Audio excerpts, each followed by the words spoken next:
சகோதரிகளுக்கு என்னுடைய பணிவான அன்பான வணக்கங்கள்.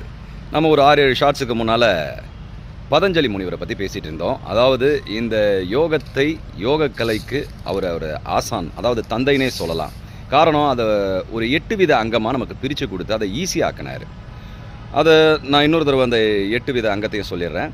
ஏமம், நியமம், ஆசனம், பிராணாயாமம், பிரத்யாகாரம், தாரணை, தியானம், சமாதி. இதுதான் அந்த 8 வித அங்கம்.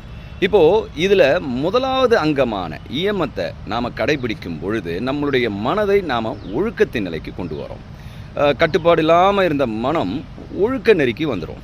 இப்போ இதை பண்ணுறதுனால என்ன ஆகும்னா, நமக்கு தியானத்துக்கு ரொம்ப யூஸ்ஃபுல்லாக இருக்கும். இதுக்கெல்லாம் தயார்படுத்துறதுக்கு தான் இந்த முன்னால் இருக்கிற இந்த 6 வித தன்மையும் அந்த தியானத்துக்கு நம்மளை தயார்படுத்திக்க. அதுக்கப்புறம் சமாதி நிலை நிகழும், ஆதிக்கு சமமாகுதல். ஸோ இந்த ஏமம்னு பார்த்தீங்கன்னா என்ன அர்த்தம்? இயமம் எப்படி கடைபிடிக்கணும்னா, முதல்ல நம்ம மனசை வெளி உலக பொருட்களில் ஒழுக்கப்படுத்தணும். அதாவது பொய் சொல்லாமை, அடுத்தவர் பொருளுக்கு ஆசைப்படாமை, அடுத்தவர் இல்லாத போது அவரை பற்றி புறம் கூறாமை, அடுத்தவங்களை பற்றி நம்ம எந்தவித பேச்சும் அவங்கள பற்றி ஜட்ஜ்மெண்ட் கொடுக்கக்கூடாது. இந்த விஷயங்களெல்லாம் நம்ம கடைபிடிக்கும் போது இது இயமம்ன்ற கோட்பாடுக்குள்ளே வருது. இதை செய்கிறதுனால அடுத்த விஷயம் நேமமுக்கு நம்ம போகிறதுக்கு தயாராக இருக்கும். அந்த நேமம் என்னன்றதை நான் அடுத்த ஷார்ட்ஸில் சொல்கிறேன். நன்றி, வணக்கம், ஜெய் ஹிந்த்.